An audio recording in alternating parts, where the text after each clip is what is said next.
25 guisados ocultos de los ranchos mexicanos que comían para sobrevivir en el campo. En 1954, en el rancho El Mezquitón, al norte de Jerez, en Zacatecas, había una mujer que se levantaba antes que el sol a resolver la comida del día. La llamaremos Doña Cleofás, porque su nombre real ya nadie lo recuerda, pero mujeres como ella hubo en cada rancho del país. Resolvía con lo que había en la alacena, que a veces era mucho y casi siempre era poco. Lo que cocinaba Doña Cleofás no era la comida de las fiestas. No era el cabrito del domingo ni la barbacoa de la boda. Era la otra cocina. La que no tiene fotografía en ningún libro de gastronomía. La que nacía de una sola pregunta: ¿qué hay hoy? ¿Y qué hago con eso antes de que anochezca? En este video hay 25 guisos de esa otra cocina. Los que sostenían a la gente del campo en las jornadas largas y en las temporadas de escasez. Esto no es consejo médico ni te pido que cambies lo que comes. Es memoria. 4 cosas antes de empezar. El número 18 lo recogían gratis en la orilla del campo y hoy lo cobran como rareza en los menús de autor de la ciudad. El número 12 convertía el frijol de bote en algo que no se parece a ningún otro frijol del país, con 20 minutos de puro brazo. El número 4 se cocinaba sin olla, sin poner nada sobre el fuego, y aún así quedaba un caldo completo. Y el número 1 es el que más pesa, el guiso del último día, el que se hacía cuando ya casi no quedaba nada. Los 25 están aquí. Todos. En cuenta regresiva, del 25 al 1. Suscríbete para que el algoritmo no te corte antes de que lleguemos al número 1. Número 25, frijol gordo con hierba santa y epazote de olla. El olor del frijol cociéndose desde la mañana, viajando con el vapor por el aire, avisándole al que trabajaba lejos que ya había algo esperando. En 1955, en los ranchos de la Cañada oaxaqueña, por el rumbo de Tuxtepec y Valle Nacional, el frijol gordo crecía en la milpa junto al maíz y la calabaza. Esa variedad grande y cremosa, de grano color crema, era el frijol de entre semana. No el de los domingos con carne. El de los martes, que se ponía a las 6 de la mañana en la olla de barro con agua fría, ajo entero y epazote cortado del patio. A mediodía, tras 6 horas de fuego lento, la hierba santa entraba al final. 2 o 3 hojas enteras, sin picar, para que el calor soltara su anís despacio. Frijol, epazote y hierba santa, 3 sabores que no compiten, que llegan al paladar uno tras otro. En el Valle del Mezquital, en Hidalgo, le echaban una taza de pulque, que en la cocción perdía el alcohol y dejaba el cuerpo. Lo primero que se apagó fue ese olor que cruzaba el aire y le decía a la gente, sin palabras, que faltaba menos para comer. Número 24, caldillo de chile colorado con papa y menudo de res. El caldillo de rancho no es el de los restaurantes norteños, con el plato limpio. Era el fondo oscuro y espeso que quedaba en la olla cuando todo lo demás ya se había servido, y que era, siempre, lo mejor. En 1957, en los ranchos del sureste de Chihuahua, por Jiménez y Camargo, donde la res era la base de todo, el caldillo aprovechaba lo que no iba a la parrilla, la panza, el cuajo, el callo. Las partes que solo ceden con horas de fuego y que en esas horas sueltan un colágeno que el lomo nunca da. La salsa marca la casa, y conviene fijarla aquí porque se repite en varios guisos. El chile colorado seco se tuesta en el comal hasta brillar, se desvena, se remoja, se licúa con ajo asado y comino, y se fríe en manteca hasta que cambia de color y el olor pasa de crudo a tostado. Esa salsa recibía el menudo, lavado 3 veces, y 2 horas después la papa en cubos para que absorbiera el rojo. En Coahuila lo hacían con pasilla negro del norte, más oscuro y con más amargor de fondo. Se acabó la paciencia de lavar el menudo 3 veces y esperar 2 horas frente a la olla de fierro. Ese caldo espeso se fue con esa paciencia. Número 23, enchiladas de rancho con queso añejo y crema de leche bronca. La crema de leche bronca no es la del bote. Es la capa espesa y amarillenta que sube sola a la superficie de la leche sin pasteurizar, después de reposar la noche entera en la jarra de barro. En 1958, en los ranchos lecheros de los Altos de Jalisco, por Tepatitlán y Jalostotitlán, las enchiladas se armaban con esa crema y con queso añejo prensado en la misma cocina, durante horas, con piedras, hasta quedar duro, salado y casi mineral. La tortilla recién hecha se pasaba por la salsa de chile ancho. La misma base de chile seco tostado y frito en manteca, hasta quedar teñida y perfumada. Se doblaba en tres y encima iba el queso desmoronado a mano, nunca rallado. Luego la crema fría, directo de la jarra, echada despareja. El contraste entre la enchilada caliente y la crema fría era el plato entero. En el sur de Jalisco usaban queso de cotija, más seco y más salado. La crema de la jarra de barro la reemplazó la del bote, y con ella se fue ese frío que hacía contraste con lo caliente. Número 22. Guiso de habas secas con chile mulato y nopales. La haba seca sabe distinto a la fresca. La deshidratación le concentra algo terroso, una densidad que la vaina verde no tiene. En 1956, en el Bajío guanajuatense, por Acámbaro y Yuriria, las habas que sobraban de la cosecha del año anterior se guardaban en costales de yute y salían en los días sin carne o en la cuaresma. Se remojaban desde la noche, se cocían 1 hora hasta ceder al tenedor. El nopal picado soltaba su baba sobre el comal con sal antes de entrar. El chile mulato seguía la base ya conocida, pero con un detalle de rancho, se remojaba en la propia agua de cocción de las habas, que ya tenía sabor. La salsa quedaba oscura, con una dulzura ahumada que el ancho no da igual. Todo junto en la cazuela 20 minutos, hasta que el nopal tomaba el color del guiso. En Hidalgo le echaban pulque joven, que dejaba cuerpo y una acidez ligera. Las cocineras que sabían guardar el agua del frijol para que nada se desperdiciara ya casi no están en esas cocinas. Con ellas se fue ese cálculo callado. Número 21. Sopa de lima con pollo de rancho del oriente de Yucatán. El pollo de rancho caminó, corrió y comió grano de verdad durante meses. Tiene músculo real, y en el caldo da una densidad que el pollo de 40 días no puede dar. En 1960, en los ranchos del oriente de Yucatán, por Valladolid y Tizimín, la lima agria crecía en el solar de cada casa. La sopa de lima era la comida de los días ordinarios, no la de fiesta. El pollo se mataba esa mañana y se cocía con ajo, cebolla quemada y orégano yucateco, más floral que el del norte. El paso que la distinguía, la lima se asaba entera en el comal, girándola hasta dorar la cáscara. Asada y luego exprimida sobre el caldo caliente, daba el ácido y también el aceite calentado de la piel, el aroma que ninguna lima exprimida en frío suelta. El cheliscadec, asado y entero, daba calor sin reventarse. En Campeche usaban habanero asado, con más cuidado, porque roto domina todo. La mujer que sabía asar la lima sin pasarse y meter el scatic entero sin que reventara ya no está en esa cocina. La técnica se fue con ella. Número 20. Guisado de iguana en salsa verde con chiles de agua. La iguana no está en ningún menú contemporáneo, no porque no existiera, sino porque quienes cocinaban con ella se fueron del campo antes de que alguien lo anotara. En 1959, en la serranía de Sinaloa, por Cozalá, la iguana era proteína de marzo y abril, cuando bajaba gorda de los árboles. Un animal de 2 o 3 kilos alimentaba a la familia 2 días. Se desollaba con cuidado, porque la piel arruina la carne, y se cocía primero para que se diera. La salsa no era la del tomatillo del centro, era chile de agua verde y tomate de milpa asados en el comal, molidos en el molcajete con hierba santa. El molcajete dejaba una textura granulosa que la licuadora no produce, y esa textura era parte del plato. La salsa se freía y recibía la iguana ya cocida. En la Costa Grande de Guerrero la hacían en mole negro de olla, con chiles secos oscuros. Otro color, otro sabor. Lo que se borró fue el saber de rastrearla en los cañones, desollarla sin contaminar la carne y molerla en piedra. Nadie lo escribió y casi nadie lo recuerda. Número 19. Atole de maíz quebrado con piloncillo y canela.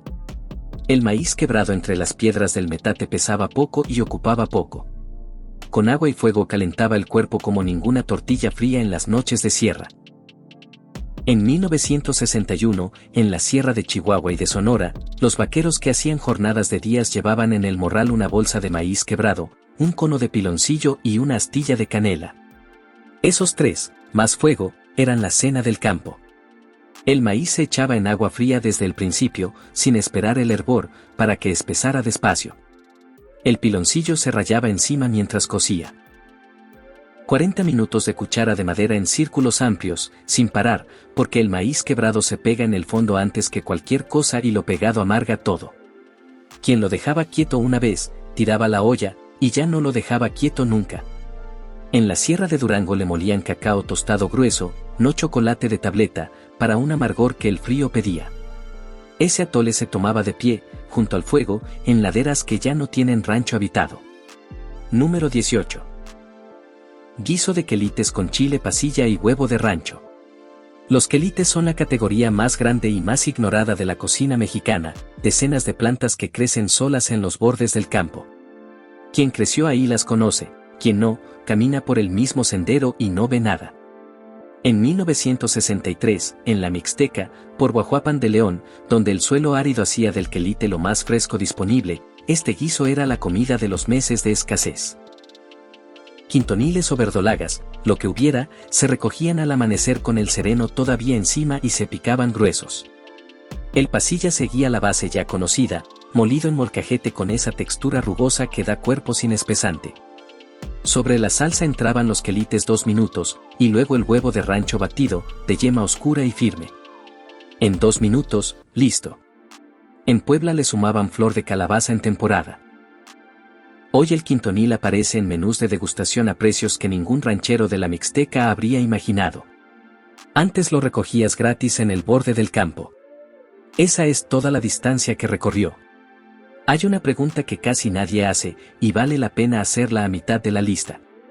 No por qué desaparecieron los ingredientes. ¿Por qué desapareció la forma de vida que hacía que estos guisos tuvieran sentido? La respuesta tiene una fecha aproximada. Entre 1960 y 1990, el campo vivió el cambio más radical desde la revolución.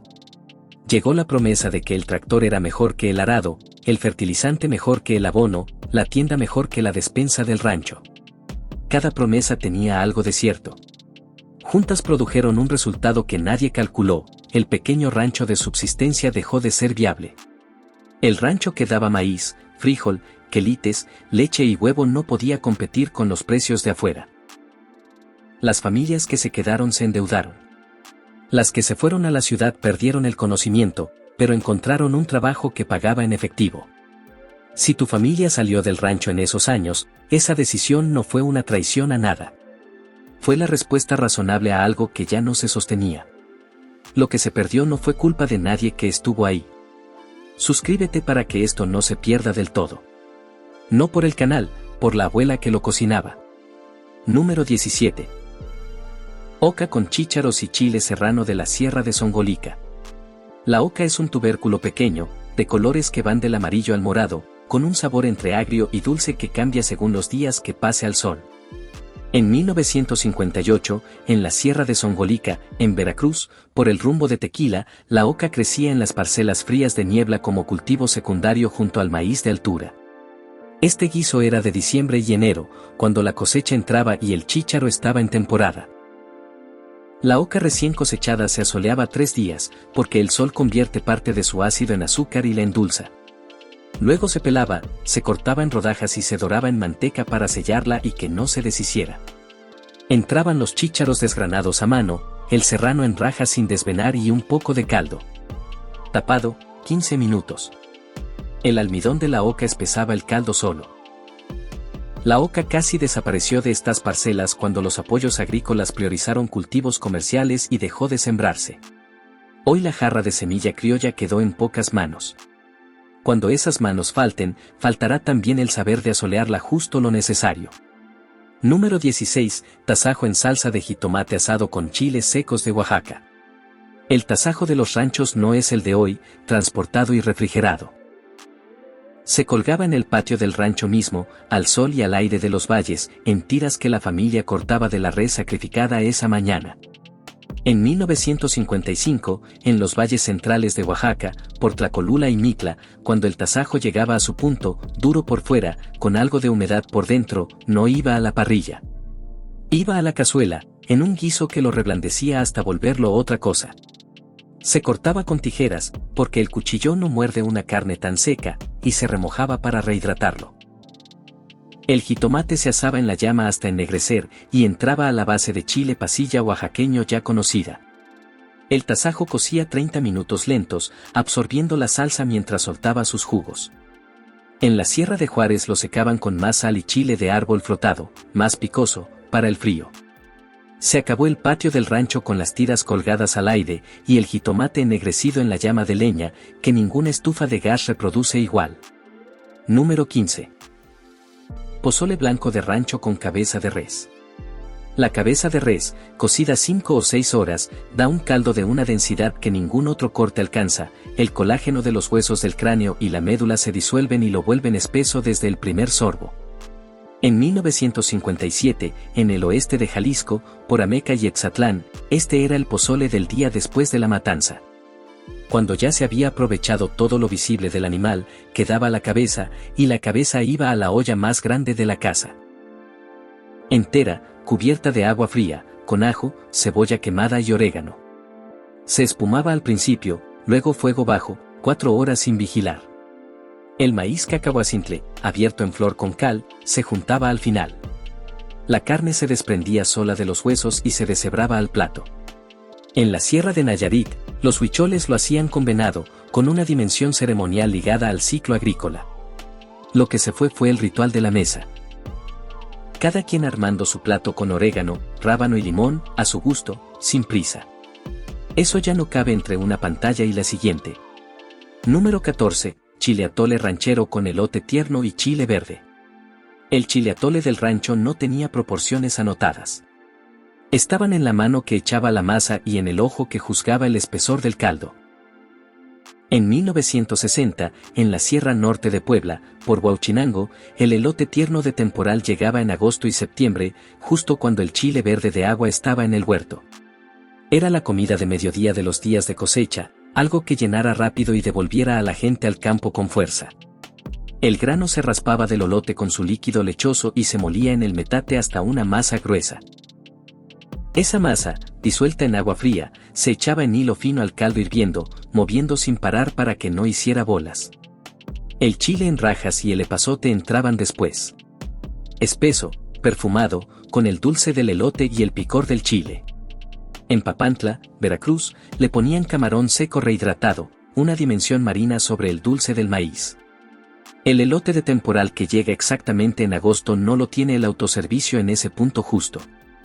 Lo cambiamos por el que está todo el año y no sabe a nada.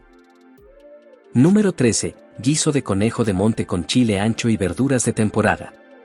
El conejo de monte era para el ranchero lo que el pollo para el campesino, la proteína más accesible, sin criar ganado ni esperar la matanza.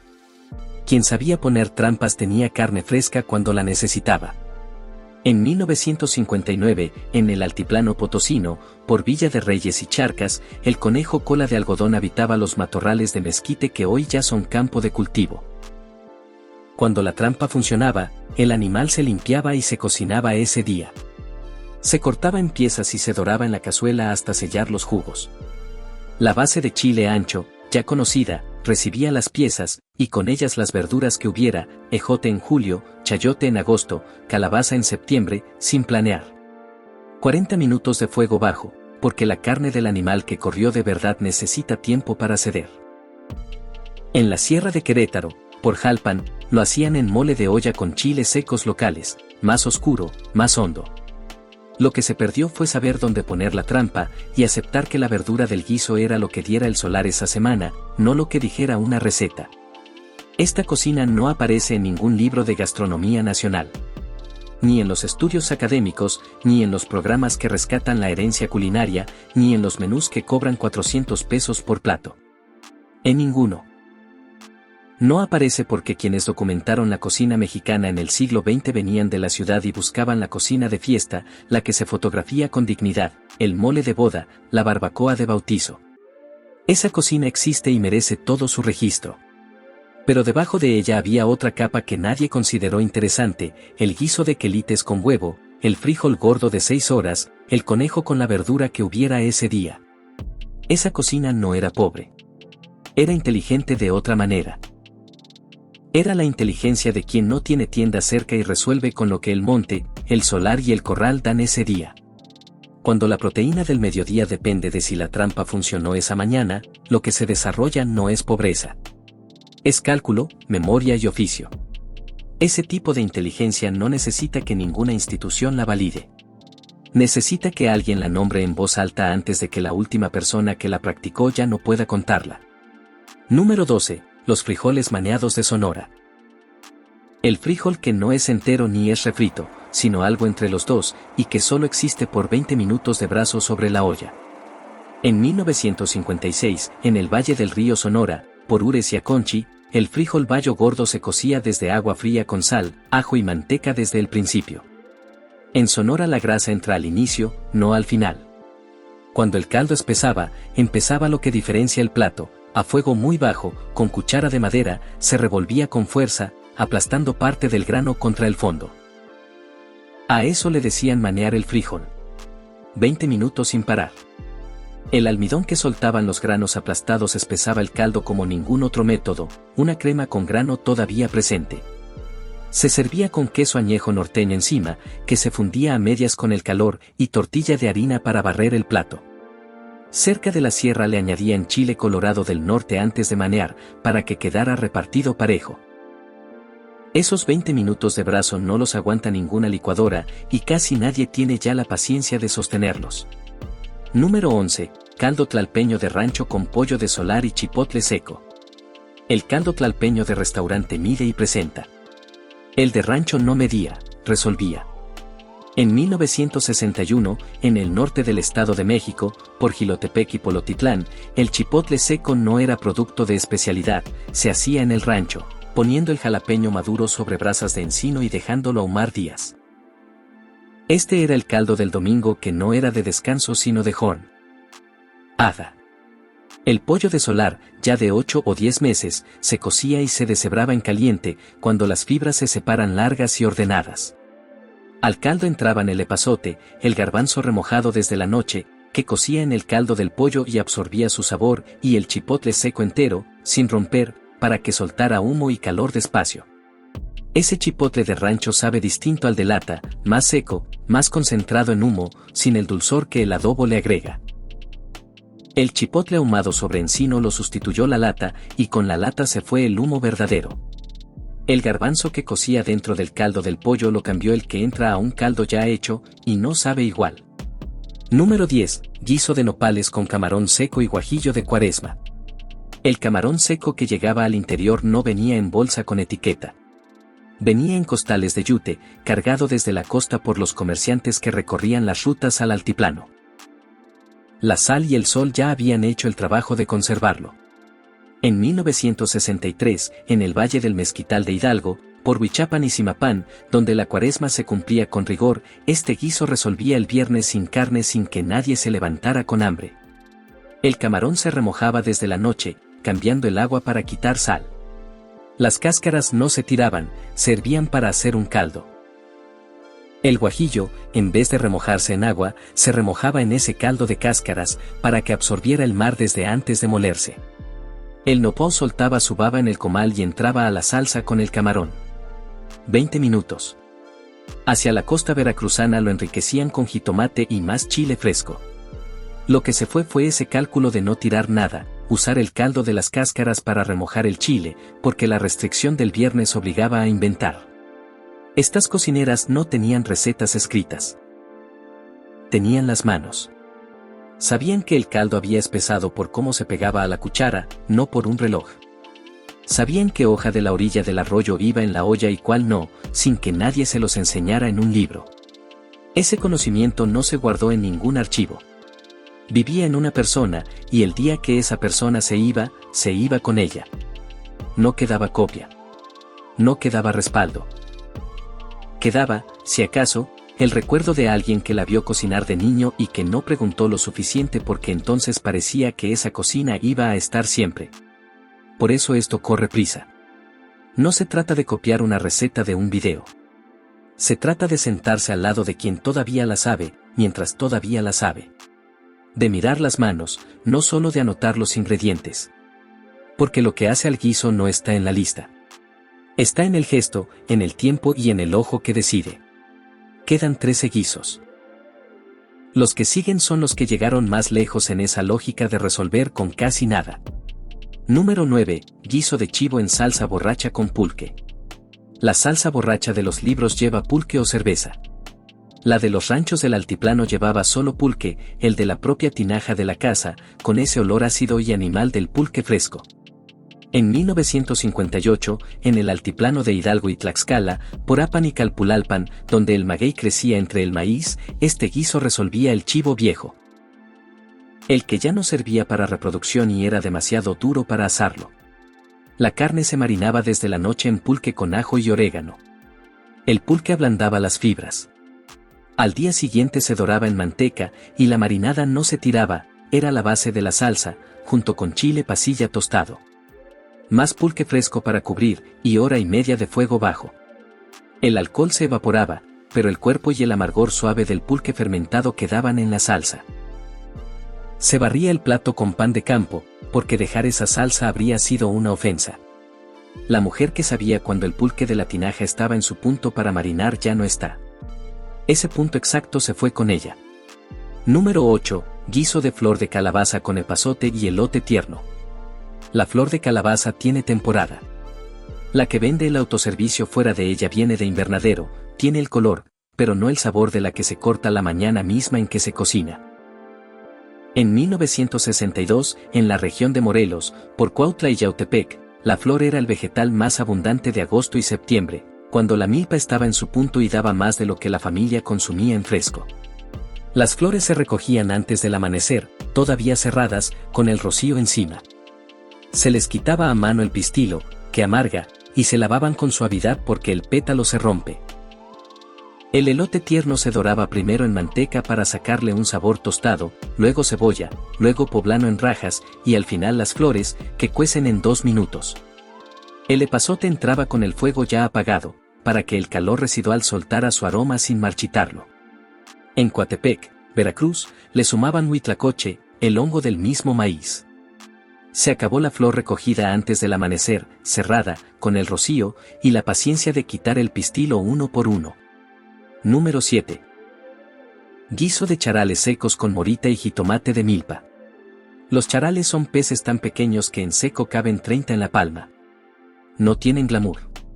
Pero secados al sol en la orilla del lago concentran un sabor que, al cocinarse con chile y jitomate, sorprende a cualquiera que solo vio el ingrediente crudo. En 1960, en los ranchos ribereños del lago de Cuitzeo, en Michoacán, y de los lagos de Toluca, este era el guiso del viernes de todo el año, no solo de Cuaresma. Los charales llegaban en bolsas de manta y se guardaban semanas sin echarse a perder. No se remojaban, se tostaban directo en el comal seco, en capa delgada, hasta soltar un olor a mar concentrado que llenaba la cocina. Aparte, la base de morita y jitomate de milpa asado. Los charales tostados entraban con poca agua, 10 minutos, no más, porque demasiado líquido los deshace. Este es el guiso que el video prometió como el que desapareció al ritmo en que los ranchos se vaciaron. Los charales existen. El morita existe. El viernes del rancho que les daba sentido, no. Cuando ya no hubo necesidad de resolver el viernes con el pescado seco del lago, el guiso se fue antes que el ingrediente. Número 6. Arroz con leche de rancho espeso de comal. Este arroz con leche no era el postre del vasito. Era sustento de desayuno o de cena, con densidad para sostener horas de trabajo, hecho en el comal de fierro y no en la olla, porque el comal dejaba una capa tostada en el fondo. En 1957, en los ranchos lecheros del norte de Zacatecas, por Fresnillo y Valparaíso, se hacía con la leche entera de la tarde anterior, reposada en la jarra de barro, con la crema ya subida. El arroz se acitronaba en el comal con manteca hasta oler a nuez tostada. Entonces entraba la leche con su crema, el piloncillo rallado y la canela entera. En leche, el arroz tarda más y absorbe más, queda denso, cremoso, casi cortable con la cuchara. La capa tostada del fondo, formada en los últimos minutos, era lo que los niños se peleaban. A esa costra le decían el regalo, y se repartía entre los chamacos porque era la parte que a todos gustaba más, aunque ningún adulto lo admitiera. Se acabó la leche entera con su crema sin separar, y el comal de fierro que hacía el regalo del fondo. Número 5. Guiso de tuétano con chile de árbol y limón de rancho. El tuétano, la médula del hueso de res, es de lo más rico en grasa y sabor de cualquier animal. La cocina moderna lo evita por pesado. En el rancho, La grasa era energía, y la energía era lo que la jornada pedía. En 1955, en el sur de Nuevo León, por Linares y Montemorelos, donde la res era el centro de la economía, este era el guiso del día de la matanza, se comía esa misma tarde, con los huesos calientes. Los fémures, partidos con el hacha de carnicero en trozos de 15 centímetros, se cocían 1 hora a fuego bajo. 1 hora, no más, sobrecocido, el tuétano pierde la textura que lo hace lo que es. Se sacaba con la cuchara o soplando por un extremo del hueso, y se comía sobre la tortilla, con chile de árbol del molcajete, sal de grano y limón real exprimido encima, que cortaba la grasa. ¿Alguien más se acuerda de soplar el hueso para que saliera el tuétano por el otro lado? Cuéntamelo abajo. Se fue el hacha que partía el fémur, y el limón partido a mano que cortaba la grasa con una sencillez que ningún plato de restaurante ha igualado. Número 4. Caldo de piedra con camarón de río y chile verde de Oaxaca. El caldo de piedra no es metáfora. Es una técnica real, de los chinantecos de la Sierra Norte de Oaxaca, que los rancheros mestizos aprendieron de sus vecinos y usaban cuando el campamento de trabajo no tenía olla, pero sí río, fuego y piedras del tamaño correcto.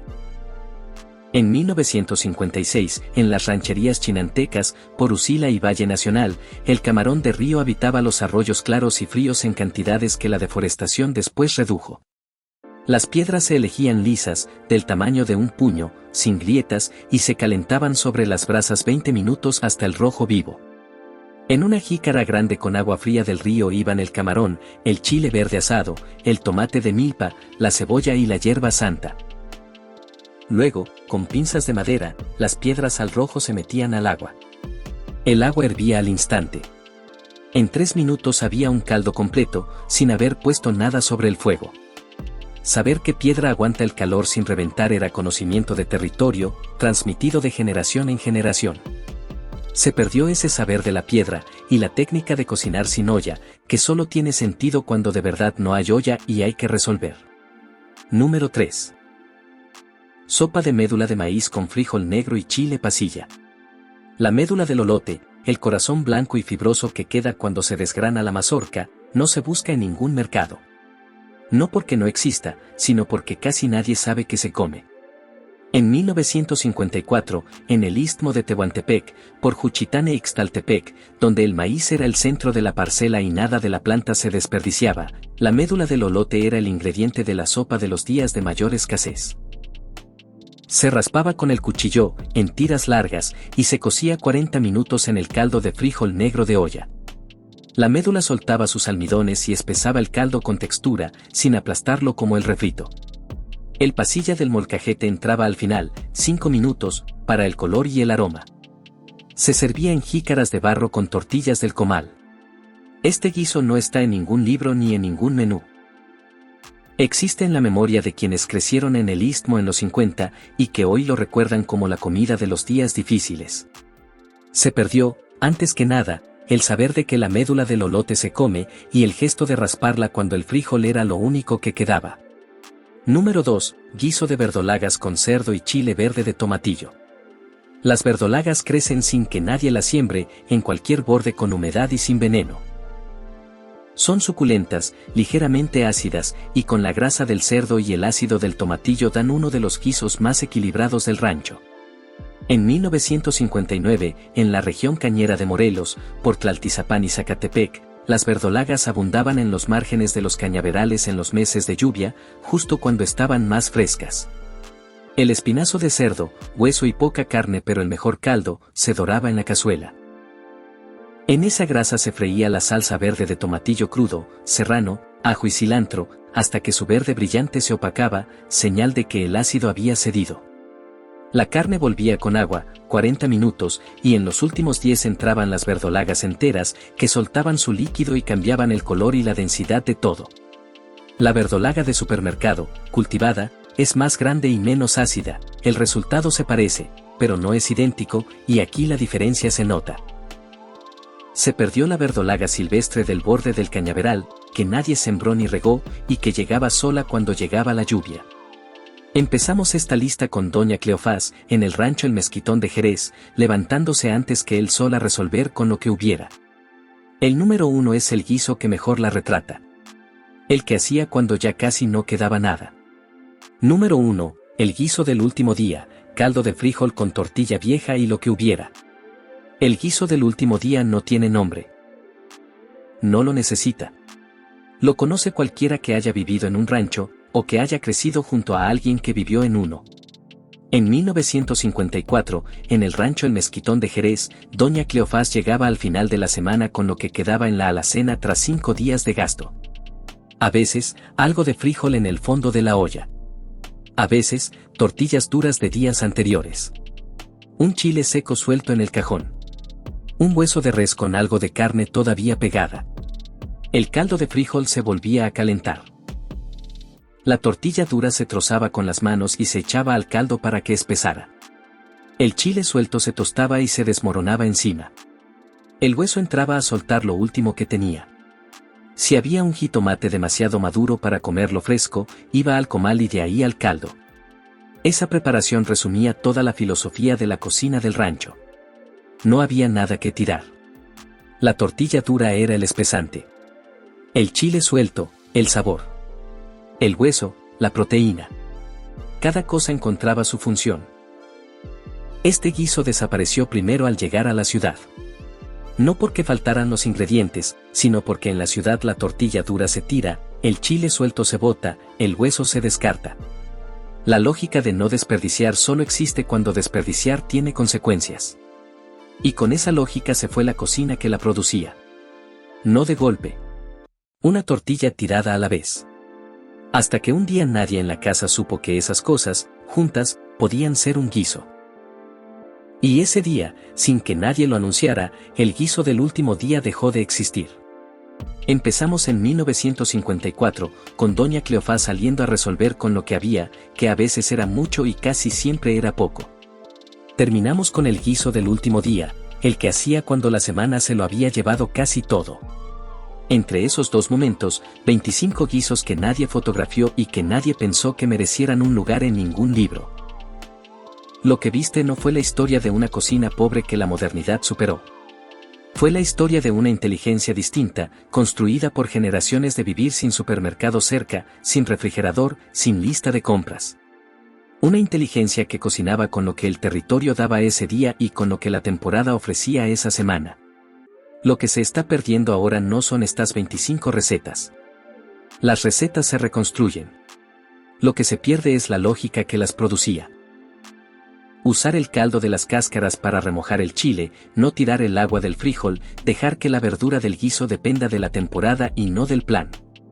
Esa lógica solo se aprende cocinando donde el desperdicio tiene consecuencias reales. Cuando deja de tenerlas, se va antes que cualquier ingrediente. La modernidad y la prisa se llevaron esa lógica sin reemplazarla por otra que produzca lo mismo. Nos dejaron el supermercado, el refrigerador y el delivery, todo útil. Pero nos quitaron la paciencia de dejar la olla de barro cociendo sola mientras el trabajo pasa afuera. Esta semana, prueba 1. Empieza por el más simple. El frijol de olla con hierba santa, si consigues las hojas. El guiso de quelites con huevo, si encuentras quelites en tu mercado. Las verdolagas con cerdo, que es el más fácil de hallar. No necesitas receta exacta. Necesitas los ingredientes, el tiempo aproximado y la disposición de ajustar sobre la marcha, que es justo como lo hacían ellas. Y siéntate a comerlo. No de pie en la cocina. No frente al celular. En la mesa, con plato, con tiempo. Pregúntale la receta a tu abuela mientras todavía haya tiempo. Si aún está, ponte a su lado y mira sus manos. Si ya no está, busca a quien todavía cargue ese conocimiento. Suscríbete para que sigamos encontrando juntos lo que todavía puede recuperarse, antes de que se cierren las últimas puertas. Quiero saber cuál de estos 25 reconociste de tu propia historia. Cuéntame si tu madre o tu abuela del campo hacía alguno, o algo parecido con otro nombre, que fuera de su rancho y de ningún otro. Lo leo todo. Cada historia que dejes ahí es un pedazo de ese México del campo que no se pierde del todo mientras alguien todavía lo recuerde. Porque estos guisos nunca fueron sobre los ingredientes. Fueron sobre la lógica de resolver con lo que hay. Y esa lógica, la de no desperdiciar nada, es la forma más honesta de inteligencia que existe en cualquier cocina.